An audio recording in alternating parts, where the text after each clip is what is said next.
Hello friends, આજે આપણે traditional સ્ટાઇલથી ઘઉંના પાપડ બનાવીશું, એ પણ એકદમ આખા વર્ષ માટે. તો મેં અહીંયા એક તપેલી જેટલો રોટલીનો ઘઉંનો લોટ લીધો છે.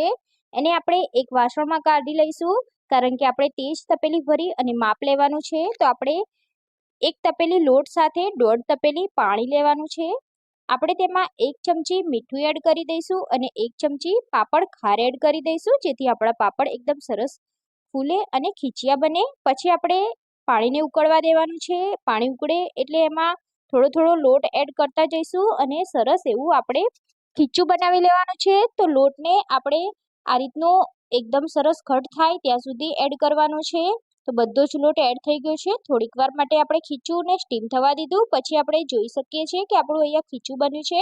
હવે આપણે આ ખીચું થોડું ઠંડુ થાય પછી એમાંથી આ રીતના રાઉન્ડ શેપમાં આપણે પેંડા બનાવી લેવાના છે. તો આ રીતે પેંડા બનાવી આપણે કાળાવાળા વાસણમાં મૂકી દઈશું. તો બધા જ પેંડા મેં બનાવી લીધા છે. મેંદુવડા ટાઈપ બનાવી દઈશું. હવે આપણે તેને સ્ટીમ કરવાના છે. તો ફરીથી આપણે તે જ વાસણમાં થોડું પાણી એડ કરી આ રીતનો કોઠીલો એડ કરી અને આપણે કાળાવાળું વાસણ રાખી દેવાનું છે. ઉપર આપણે કપડું એડ કરી દઈશું, જેથી પાણી બધું અંદર ના પડે.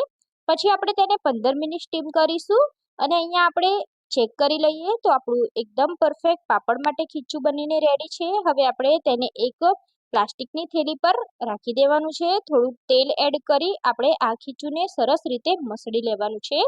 તો લોટને ત્યાં સુધી મસળવાનો જ્યાં સુધી તે સોફ્ટ ના થઈ જાય. તો તમે જોઈ શકો છો મેં લગાતાર 5 મિનિટ લોટને મસળી લીધો છે. હવે આપણે તેમાંથી નાની સાઈઝના ગુલ્લા કરી લેવાના છે અને આ રીતનું પાપડ મશીન ઉપર પ્લાસ્ટિક રાખી આ રીતે આપણે પાપડને પાડી દેવાના છે. તમે ચાહો તો પાપડને વણી પણ શકો છો, પ્લાસ્ટિક રાખી વેલણની મદદથી વણી પણ શકો છો. અહીંયા તમે જોઈ શકો છો આપણો એકદમ સરસ પાપડ બનીને રેડી છે. આપણે તેને પ્લાસ્ટિક પર સૂકવી દેવાના છે. તો પાપડને આપણે 2 દિવસ સુધી તડકામાં સૂકવવાના છે, જ્યાં સુધી એકદમ સરસ સુકાઈ ના જાય. એવી જ રીતે આપણે બધા જ પાપડને બનાવી લઈશું. તો મેં અહીંયા બધા જ પાપડ બનાવી અને સરસ તડકામાં સૂકવી લીધા છે. અહીંયા આપણા પાપડ બનીને રેડી છે. તો તમે પણ ટ્રાય કરજો.